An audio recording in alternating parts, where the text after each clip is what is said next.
हम लोग last class में पढ़े थे types of mechanical wave. 2 types का होता है। कौन कौन कौन कौन पढ़े थे? लॉन्गिट्यूडिनल वेव है, ट्रांसवर्स वेव। दोनों में डिफरेंस क्या है? लॉन्गिट्यूडिनल वेव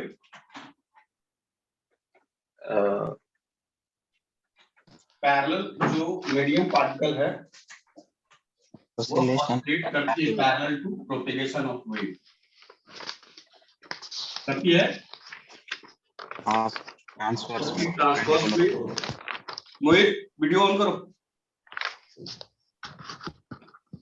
जबकि ट्रांसवर्स वेव का मीडियम पार्टिकल कैसे प्रोपेगेट करती है? परपेंडिकुलर टू ऑसिलेट करते हैं।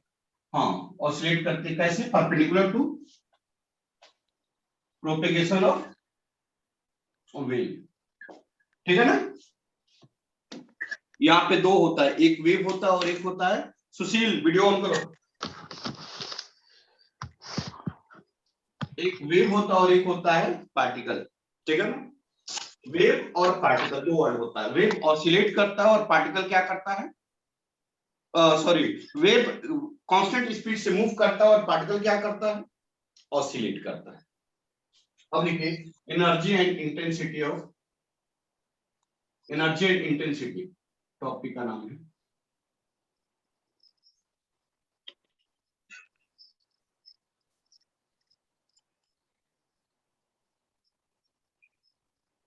हम किसकी एनर्जी की बात कर रहे हैं? मीडियम पार्टिकल की। किसकी एनर्जी की बात कर रहे हैं? मीडियम पार्टिकल का। तो मीडियम पार्टिकल क्या करता है बेटा? किसकी एनर्जी की बात कर रहे हैं? एनर्जी किसकी? बोलिए। Medium particle. मीडियम पार्टिकल क्या करता है? बोलो। अरे यार 1000 बार अभी बताया फिर भी। ऑसिलेट क्या करता है? Oscillate. A Tejas, Tejas yes sir. Video on करो। तुम अलग हो क्या? Yes sir.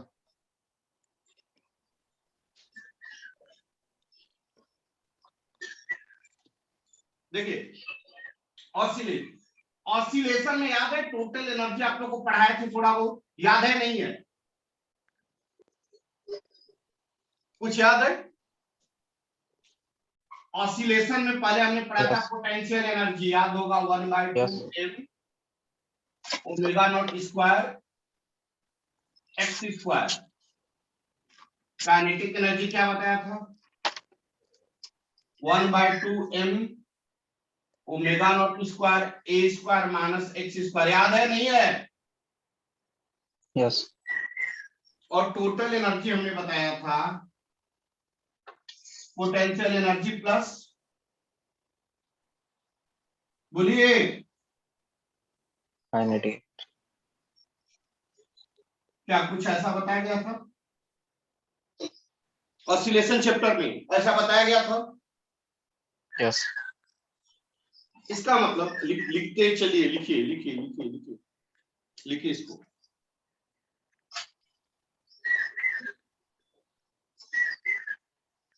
लिखिए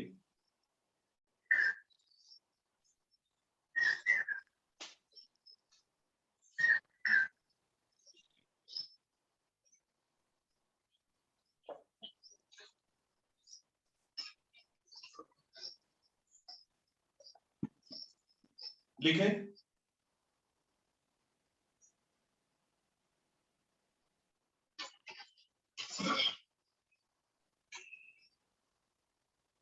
बढ़े आगे।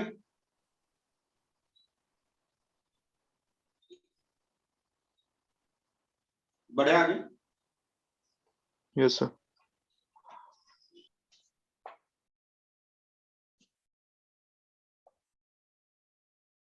मीन्स टोटल एनर्जी, आप बात करें चेंज इन टोटल एनर्जी तो कितना हो जाएगा? 1/2 डेल्टा एम मतलब मास ओमेगा स्क्वायर इंटू ए स्क्वायर, यही फॉर्मूला होगा, यही फॉर्मूला होगा। डेल्टा एम क्यों? क्योंकि एयर मॉलिक्यूल, साउंड वेव की अब बात करें, किसकी बात कर रहे हैं? Sound wave. तो साउंड वेव देखो, जब मैं बोल रहा हूं तो साउंड वेव, ये जो एयर मॉलिक्यूल से आसपास का, ये क्या हो रहा है? ऑसिलेट हो रहा है, हाँ या ना? तो देखो Yes. दो चीज हम लोग कैसे करते हैं, एक बार एयर मॉलिक्यूल छोड़ते हैं तो एक बार सांस भी तो लेते हैं ना। समझ में आ रहा है कि नहीं आ रहा है? देखिए जब हम बोलते हैं तो आप, जब हम बोलते हैं तो एयर मॉलिक्यूल्स को प्रेशर देते हैं, और जब देखो सांस लेते हैं तो एयर मॉलिक्यूल्स को खींचते। बात समझ में आ रही है क्या? मतलब धक्का देते फिर बुलाते, फिर धक्का देते फिर बुलाते, मतलब एयर मॉलिक्यूल्स क्या करता? ऑसिलेट करता। कैसे? वेव के प्रोपेगेशन के पैरेलली। क्लियर हो रहा है नहीं हो रहा है? वेव ऐसे प्रोपेगेट हो रही है, एयर मॉलिक्यूल्स ऐसे ऑसिलेट हो रहा है। क्लियर हो रहा है? क्लियर हो रहा है? Yes sir.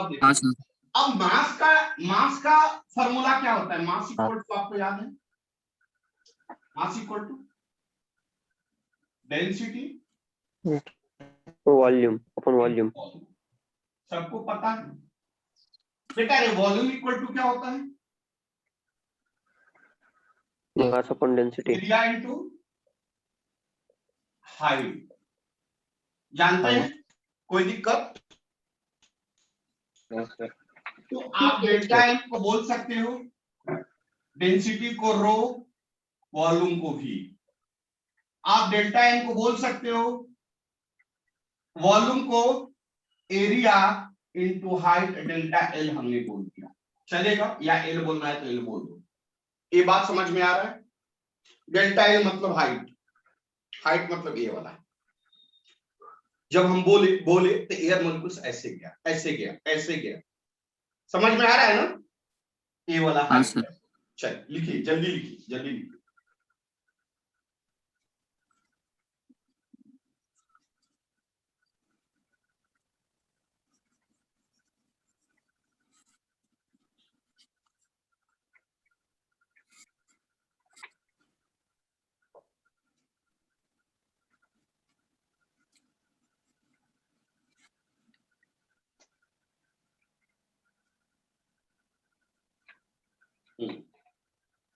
श्रीराम बागुल, श्रीराम बागुल,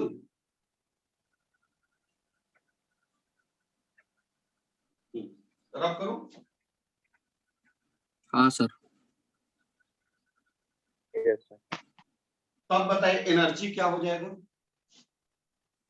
1/2 मास की जगह पर क्या लिख देंगे? जल्दी बोलिए। Density into area into change in length. लिख सकते हैं क्या मास की जगह पर? लिख सकते हैं क्या? इंटू सौरभ सिंधे, अरे सौरभ, देखो बार बार मुझे ना बोलना पड़े, नहीं तो मैं रिमूव कर दूंगा, डायरेक्ट अपने रिमूव कर दूंगा। हो गया? या मैं लिख सकता हूं टोटल एनर्जी, टोटल एनर्जी लिख सकता हूं। ये हमने क्या किया, मास का जो वैल्यू फॉर्मूला से निकाला उसको यहां पुट कर दिया, ओमेगा स्क्वायर ए स्क्वायर। ए क्या है? What is a? एक मिनट, एक मिनट, ए, यह ए क्या है और यह ए क्या है? जल्दी बताइए, बोलो। पहला ए, वो एरिया वाला ए और दूसरा ए। एरिया वाला कंफ्यूज ना हो इसलिए स्मॉल ए लिख देता हूं, कंफ्यूज ना होने की वजह से स्मॉल ए। और यह क्या है? ए, यह ए क्या है? एम्पलीट्यूड लिख लेना, यह एम्पलीट्यूड, और ये है एरिया।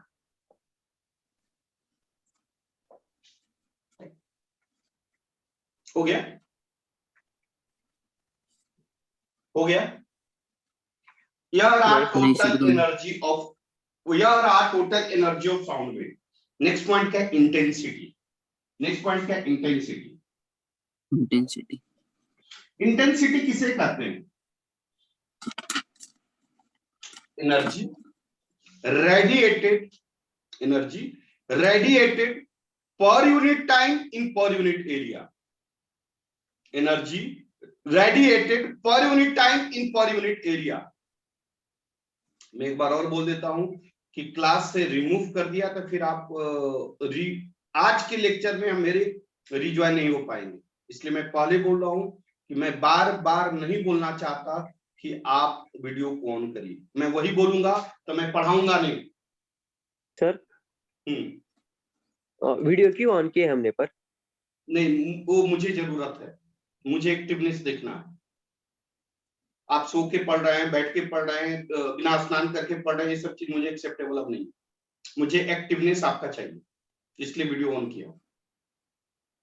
ठीक, मैं आगे बढ़ रहा हूं। आपको दिक्कत हो सकती है पर इस बारे में। क्यों? एक प्राइवेसी होती है सर। अभी हम आपकी वीडियो रिकॉर्डर होगी, यूट्यूब पे डालेंगे आप वीडियो, समझो हमारा मतलब वो मीम्स बन जाते सर। समझो हमने कुछ गलती से बोल भी दिया, मतलब कुछ ऐसा होता है ना। बच्चों को पूछ लिए सर, सोशल मीडिया पे बहुत सारा चीजें हो रही है ऐसे आजकल, तो प्राइवेसी मतलब थोड़ा ये होता है ना सर। मयूर को पूछ लो, मैं माइक देखो पहले वो एक लड़की ने गलती से माइक ऑन कर दिया और वो गलती से बोल दिया कुछ, तो वो रिकॉर्डेड हो के वो यूट्यूब पे सोशल मीडिया पे डाल दिया किसी ने। ऐसे प्राइवेसी होती है ना, इसलिए नहीं समझे, फिर से बताओ मेरे को। आपको कैसे समझाऊं? किसी को पता होगा, देखो मेरे से अच्छा वो मैं माइक देखो। मतलब सर वो क्या करते हैं मालूम है क्या? वो है ना, एक बच्चे का फोटो लेते हैं और उसका स्टिकर बनाते हैं और उसमें मेम्स डाल देते हैं, ऐसा करते हैं। अच्छा, किसी बच्चे का फोटो लेते हैं और स्क्रीनशॉट लेके वायरल हो जाता है सर, मतलब कुछ भी, मतलब बैकग्राउंड सॉन्ग, मतलब कुछ भी देते हैं और वो फोटो देते हैं। अभी आप पढ़ा रहे, आपकी बात अलग है, आपका बोर्ड है, आप पढ़ा रहे अलग है। अब ये जब आप YouTube पे अपलोड करेंगे ना, कंटिन्यू करो सर। यूट्यूब पे नहीं इसको डाल सकते क्या? नहीं डाल सकते। कुछ नहीं होगा सर, डालो सर, डालो सर, आप कुछ नहीं होता, इतना नहीं होता कुछ। अच्छा, डाल दे सर, कुछ नहीं होगा। और देखते हैं, ज्यादा दिक्कत आएगी तो फिर यूट्यूब पे नहीं डालूंगा और क्या। लेकिन देखो, एक मुझे एक्टिवनेस चाहिए और कुछ नहीं चाहिए, ताकि आप ऐसा ना हो कि सो के पढ़ रहे हैं, बैठ के पढ़ रहे हैं, वो एनर्जी नहीं आता मुझे भी। मतलब बार बार क्या कर रहे हो बेटा, इसका जवाब क्या हुआ, तो फिर आप जवाब नहीं देते हो, हम देखते रहेंगे तो बोले तू क्यों नहीं दे रहा है? बात समझे क्या? यह वजह है और कोई रीजन नहीं मेरे साथ। चलो, इंटेंसिटी का डिफिनेशन होता है एनर्जी पर unit time in per unit area. बात समझे क्या? एनर्जी इंटेंसिटी क्या होता है? एनर्जी पर यूनिट टाइम, लिखना energy upon time into area, या इंटेंसिटी का डिफिनेशन मैं पहले भी बता चुका हूं। इंटेंसिटी का डिफिनेशन क्या होता है? एनर्जी पर यूनिट टाइम पर यूनिट एरिया। क्लियर हुआ? जैसे फॉर एग्जांपल्स इंटेंसिटी समझ लीजिए, जैसे यह ट्यूब है, ऊपर देखिए ट्यूब दिख रहा है बेटा, तो यह ट्यूब हर सेकंड में कितना एनर्जी टोटल एरिया से रेडिएट कर रहा है। मेरी बात समझ में आ रही है आपको? आप सभी को मेरी बात समझ में आ रही है? यह जो ट्यूब है हर सेकंड में कितना एनर्जी छोड़ रही है टोटल सरफेस, क्योंकि टोटल सरफेस एरिया से एनर्जी आ रही है ना, हाँ या ना? तो इसी को कहते हैं, क्या कहते हैं? एनर्जी पर unit time in per unit area. लिखिए इंटेंसिटी।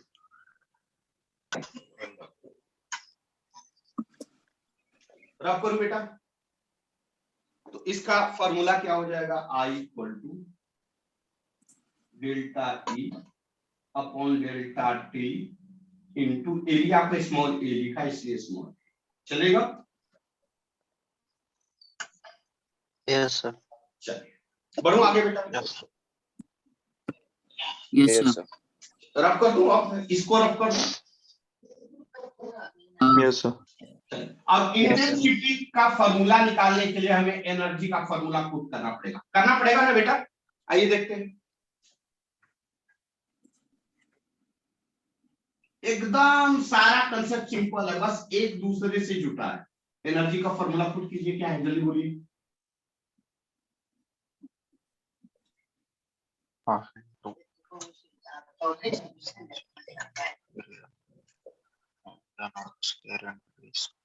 अपॉन, क्या यहाँ तक क्लियर है आप सभी लोग? अब देखिए यह एरिया है बेटा, यह एरिया है, यह एरिया और यह एरिया आपस में क्या होगा? कैंसिल हो गया ना बेटा। अब देखिए यह डेल्टा एल है डिवाइडेड बाय डेल्टा टी, इसको देखिए एक साथ लेते हैं, क्या आएगा? 1/2, ध्यान दीजिएगा, rho delta L by delta T omega. Omega को 2 पाई एन लिख सकते हैं क्या? ओमेगा को 2 पाई एन लिख सकते हैं क्या? बोलिए। Yes, omega angular Yes, frequency sir. 2 पाई एन लिख सकते हैं क्या? मैं Yes. पूछ रहा हूं, yes, sir. लिख दिया।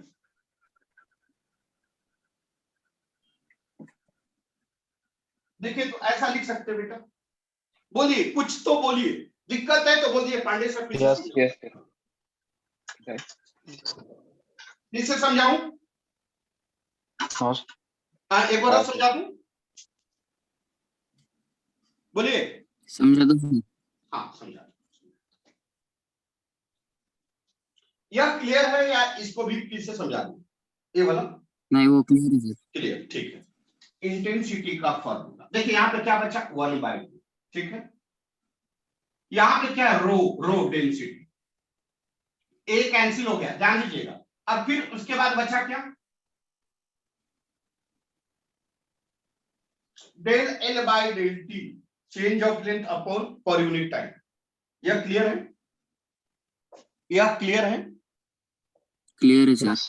चलिए यहाँ पे क्या है? ओमेगा, चलिए ओमेगा ही होगी इनटू ए स्क्वायर लिख सकते हैं, कोई दिक्कत है? बेटा ये चेंज इन हाँ, लेंथ सर। पर यूनिट टाइम क्या कहलाता है? चेंज इन लेंथ पर यूनिट टाइम क्या कहलाता है? चेंज इन लेंथ पर यूनिट टाइम क्या कहलाएगा, बता दीजिए। Speed. Speed, good good good good good good. Speed भी लिख दूं, स्पीड को भी लिख दूं, चलेगा? हाँ। समझ में आ रहा है ना बेटा? हाँ सर। ओमेगा का फॉर्मूला क्या होता है जानते हैं या मैं बताऊं? बार बार बताया, 20 बार बताया। 2 pi. 2 पाई एन या 2 पाई एफ जो बोल लो, एन या एफ क्या होता है? Natural frequency, And natural frequency बताया था ना? yes. इनटू ए स्क्वायर। देखिए तो यहां तक किसी बच्चे को दिक्कत? किसी बच्चे को दिक्कत? साई राम दोनों है ना प्रेजेंट? साई राम दोनों प्रेजेंट है ना? Muse. वो कहाँ गया? वो कहाँ है रे? Right. आए सोया है? Right. ठीक है, बात तो चलो लिखो यहाँ तक लिखो।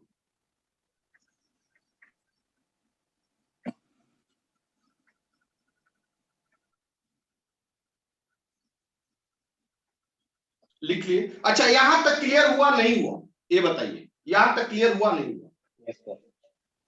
Yes sir. हो गया सर। हुआ सर। ऊपर का रफ कर दूं, यहां तक रफ कर दूं? Yes sir.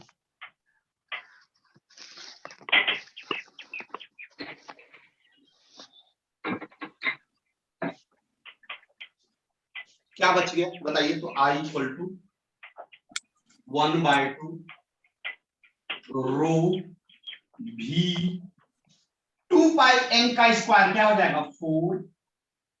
4 बोलिए, पाई स्क्वायर एन स्क्वायर, सही है ना? ए स्क्वायर। देखिए तो कुछ नहीं, 2 पाई एन का स्क्वायर कर दिया।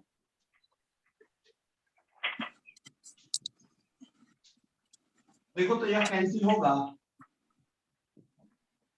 क्या बचेगा? 2 से ए कैंसिल हो गया, बच गया क्या? 2 pi square N square A square रो भी। देखो कैसे लिख सकते हैं? देखो तो ऐसा लिख सकते हैं।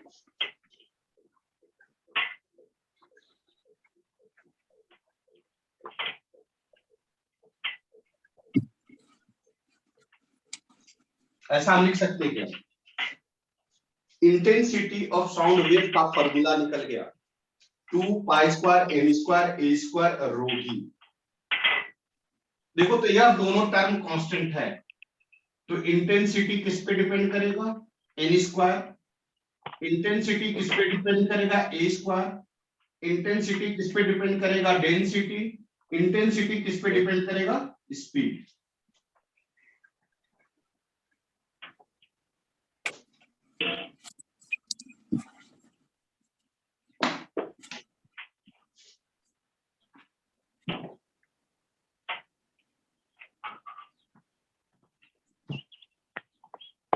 एक पॉइंट को ध्यान में रखना, आगे यू जाएगा कि intensity directly proportional to amplitude का स्क्वायर। इंटेंसिटी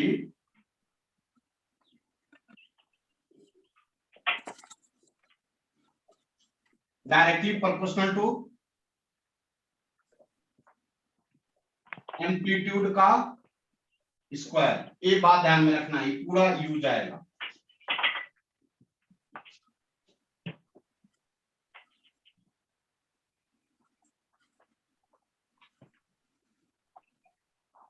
हमारा इंटेंसिटी का फॉर्मूला कंसेप्ट क्लियर हुआ? यस एकदम क्लियर हुआ सभी बच्चे को? Yes sir.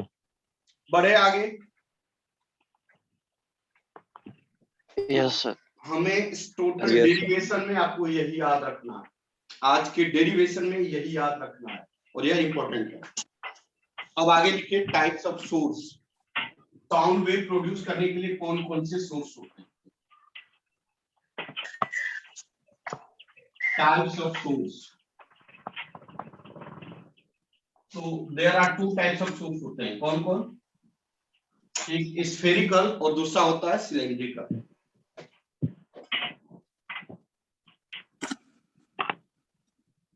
Types of source कितने टाइप के होते हैं? 2। कौन कौन? स्फेरिकल और सेकेंड सिलेंड्रिकल। स्फेरिकल का एरिया कितना होगा? 4 पाई आर स्क्वायर। और सिलेंड्रिकल का एरिया क्या होगा? 2 pi R L. Curve area 2 pi R L यही होगा। स्फेरिकल में एरिया जो होगा directly proportional to R square होगा, जबकि सिलेंड्रिकल में एरिया जो होगा डायरेक्टली प्रोपोर्शनल टू रेडियस।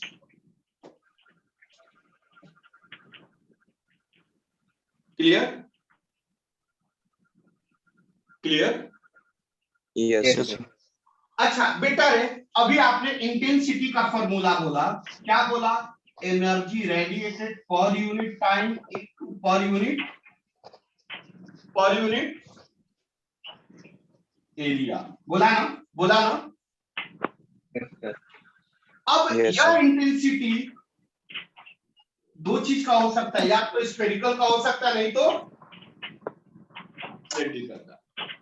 अगर स्फेरिकल का होगा तो इंटेंसिटी क्या होगा? बोलो। क्या हम ऐसे लिखेंगे? स्फेरिकल के लिए क्यों ऐसा लिखा? क्योंकि intensity inversely proportional to area. समझ में आ रहा? नहीं आ रहा? यस सर आ रहा है। और इसका लिखेंगे तो intensity directly inversely proportional to क्या होगा? रेडियस। क्योंकि यह रेडियस स्क्वायर होगा और यह रेडियस।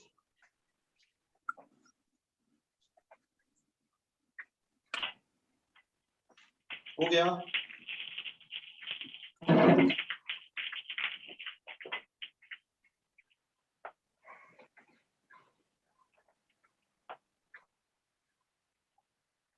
Yes sir. बढ़े आगे। अब इसके बाद का एक और टॉपिक है जो कि बहुत ज्यादा इंपॉर्टेंट। तरफ करूं? यस बेटा Yes, sir. एक वर्ड बताया था कि जो हम मीडियम होता है वो मीडियम दो तरह का होता है, याद है ना, मैं बताया था।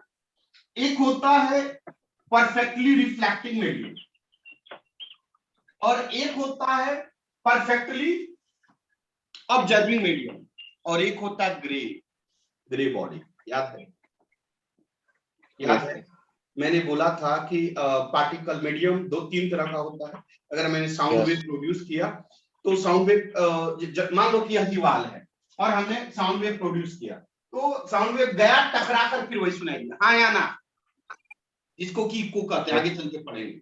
लेकिन कभी कभी हमने साउंड वेव प्रोड्यूस किया, जैसे मूवी हॉल में क्या होता है, वो एनर्जी को ऑब्जर्व कर लेता है। समझ में आ रहा है क्या? इसलिए इको प्रोड्यूस नहीं होता है। तो जब एनर्जी ऑब्जर्व होता है उसका रिलेशन क्या होता है वो समझिए।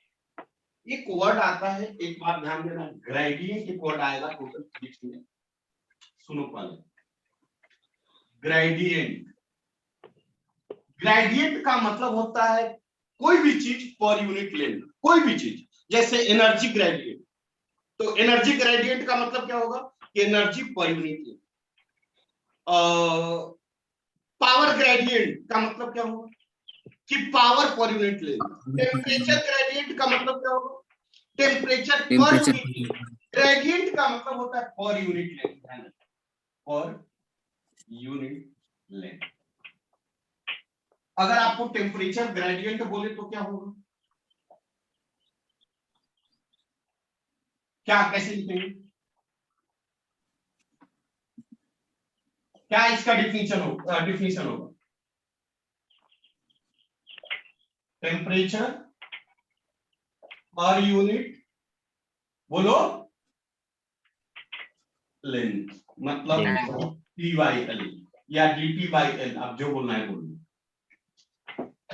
अगर एनर्जी ग्रेडियंट बोले तो एनर्जी पर यूनिट क्या होगा, energy per unit, energy per unit length, मतलब इसको आप E बाई एल या DE बाई DX या DLHO बोलना है बोलना।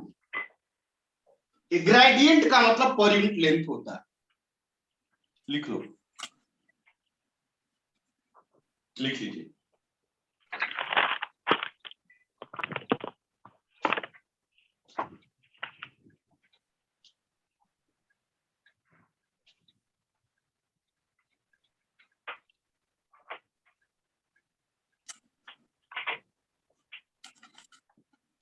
लिखिएगा टॉपिक का नाम, वेरिएशन ऑफ इंटेंसिटी,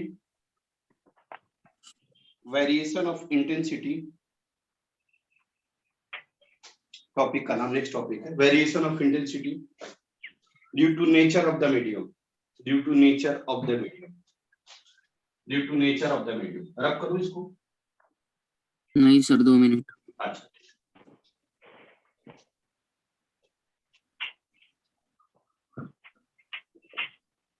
कर दो सर। ठीक, मान लीजिए, समझिए, बहुत अच्छा टॉपिक है।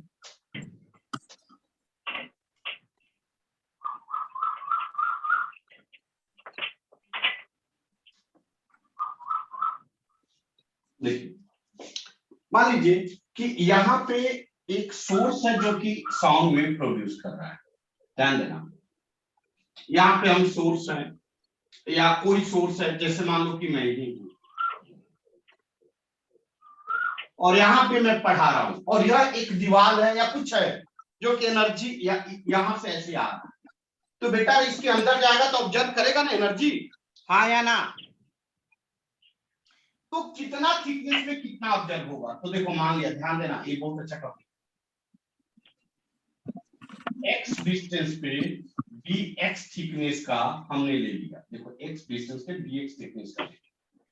अब बताइए कि यह थिकनेस dx है, तो अकॉर्डिंग टू दिस इसने इंटेंस, मेरी बात सुनो, मैं बोल रहा हूं, तो मेरे यहाँ जो एनर्जी है वह एक्चुअल एनर्जी प्रोड्यूस हो रहा है, पर यूनिट टाइम पर यूनिट एरिया एक्चुअल एनर्जी मैं प्रोड्यूस कर रहा हूं। लेकिन आपके पास जो एनर्जी जा रही है क्या वही है या कुछ कम ज्यादा है? कम है। कम ज्यादा है ना? कम क्यों है? Yes, क्योंकि मीडियम ऑब्जर्व कर लिया, कुछ एनर्जी मीडियम ऑब्जर्व कर लिया, तो उसी के बारे में तो क्या बोलता है कि एनर्जी ग्रेडियंट, ध्यान देना ध्यान देना ध्यान देना, इंटेंसिटी ग्रेडियंट, ध्यान देना, इंटेंसिटी ग्रेडियंट मतलब intensity per unit length. Intensity gradient का मतलब intensity per unit length. Intensity per unit. हाँ, इंटेंसिटी ग्रेडियंट यहाँ पे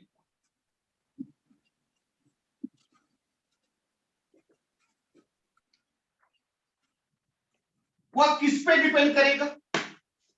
मैं साउंड मतलब मैं साउंड एनर्जी प्रोड्यूस कर रहा है, तो आपके पास एनर्जी जा रहा है, यह किस पे डिपेंड करेगा? जितना ज्यादा मैं एनर्जी प्रोड्यूस करूंगा उतना ही ज्यादा आपके पास पहुंचेगा, हाँ या ना? अगर मान Yes. लीजिए, मेरी बात समझ में आ रही है क्या? मैं तेज बोल रहा हूं Yes, तो sir. आपके पास थोड़ा और कम ऑब्जर्व होके जाएगा। मेरी बात समझ में आ रही है? आ रही है सर। इसका मतलब Yes, sir, इंटेंसिटी आ रही है। ग्रेडियंट डिपेंड किस पे करेगा? तो सोर्स कितना एनर्जी प्रोड्यूस कर रहा है। Are you getting? हाँ या ना? मेरी बात समझ में आ रही है क्या? आ रही है। मैं जितना ज्यादा एनर्जी sir. प्रोड्यूस करूंगा उतना ही ज्यादा आपके पास पहुंचेगा। अगर मैं एकदम स्लोली अगर मैं स्लोली आवाज, आपके पास एनर्जी का कितना पहुंच रही है, ज्यादा या कम? कम मैं जितना बोल रहा हूं उससे भी कम जा रही होगी, हाँ या ना? हाँ सर। Yes, sir. उससे भी। और मैं जब तेज बोल रहा हूं अब कितनी एनर्जी आ रही है आपके पास? अरे मारेंगे भी 2 थप्पड़ अगर नींद आया तो। ज्यादा आ रही। सुशील शिंदे, समझ में आया क्या? इसका मतलब इंटेंसिटी ग्रेडियंट इस पे डिपेंड करेगा, intensity producing by the source. कौन है रे?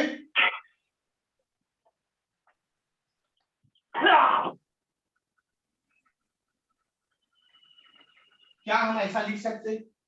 क्या हम ऐसा लिख सकते? Yes.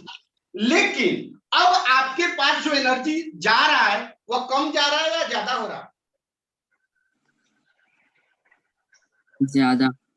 आपके पास एनर्जी ज्यादा मतलब मेरे यहां से कम है या ज्यादा है? मैंने जो प्रोड्यूस किया मैंने जितना प्रोड्यूस किया एनर्जी उससे ज्यादा है या कम है? उससे कम है। कम है। आप जितना ज्यादा मेरे से दूर जाएंगे क्या होगा? मान लीजिए आप 2 मीटर पे कुछ बच्चा है और कम हो जाएगा, 8 मीटर पे है, कुछ 12 मीटर पे है, क्या होगा? कम हो जाएगा। एनर्जी कम, मतलब इंटेंसिटी ग्रेडियंट नेगेटिव होगा। नेगेटिव क्यों होगा? या नेगेटिव क्या साइंस होगा? इंटेंसिटी कम हो रहा है, मतलब लेंथ के साथ इंटेंसिटी कम होगा। मतलब इसको अगर मैं लिखूं minus bi/dx directly proportional to I, क्या यह बात क्लियर है सभी बच्चे? क्या यह बात सभी बच्चे क्लियर है? Yes sir.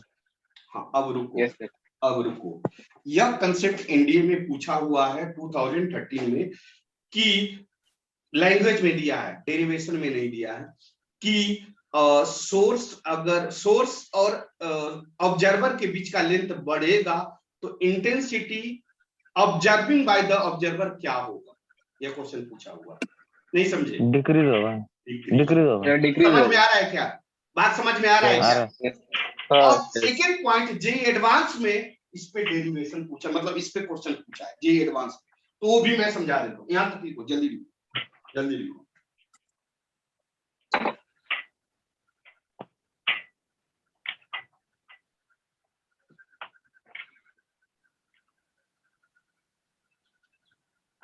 जल्दी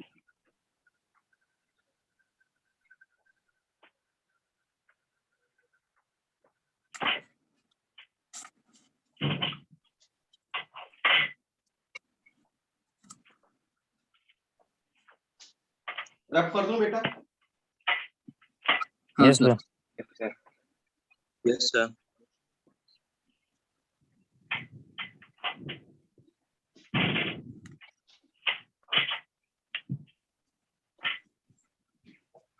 हमारा इक्वेशन क्या था, by dx directly proportional to I, यही था बेटा, यही था बेटा। इसको Yes, sir. हटाएंगे तो क्या आएगा, एक कांस्टेंट टर्म आना चाहिए, यस सर। म्यू आई लिख सकते हैं। हाँ म्यू को कहते हैं प्रोपोर्शनलिटी कांस्टेंट।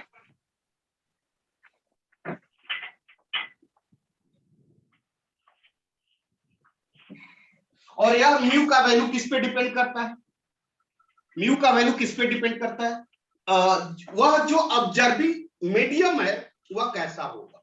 बात समझे क्या, यह दीवार भी तो, हम लोग का दीवार भी तो ऑब्जर्विंग मीडियम है, हाँ या ना। और Yes, sir. मूवी हाँ, हॉल का भी तो दीवार जो है ऑब्जर्विंग मीडियम है। तो क्या हमारा दीवार और मूवी हॉल का दीवार सेम होता है? नहीं, नहीं सर। नहीं। या हमारा भी दीवार ऑब्जर्विंग मीडियम है और मूवी हॉल का भी दीवार ऑब्जर्विंग मीडियम है, लेकिन वह ज्यादा ऑब्जर्व करता है और यह कम ऑब्जर्व ज्यादा करता है। यहाँ पे इक्को होने की संभावना है, लेकिन वहां ये पे काम होने की करता है। संभावना नहीं। नहीं है। समझ में आ रहा है ना? तो नहीं। सिंपल, इसका मतलब इस म्यू का वैल्यू डिपेंड करेगा किस पे, ऑब्जर्विंग मीडियम पे, किस पे, ऑब्जर्विंग मीडियम पे। Time of rejoin, time of rejoin, it's value depends upon. Sir proportional constant कैसे आया फिर वो? इसको हटाएंगे ना बेटा, तो यह डायरेक्टली प्रोपोर्शनल है ना, कोई भी चीज डायरेक्टली प्रोपोर्शनल होता है तो इसको हटाते हैं तो एक कांस्टेंट टर्म लगाते हैं, प्रोपोर्शनलिटी को रिमूव करते हैं तो एक कांस्टेंट टर्म हमेशा लगाते हैं, नहीं लगाते हैं क्या? आ गया। वही constant term, it's value depends upon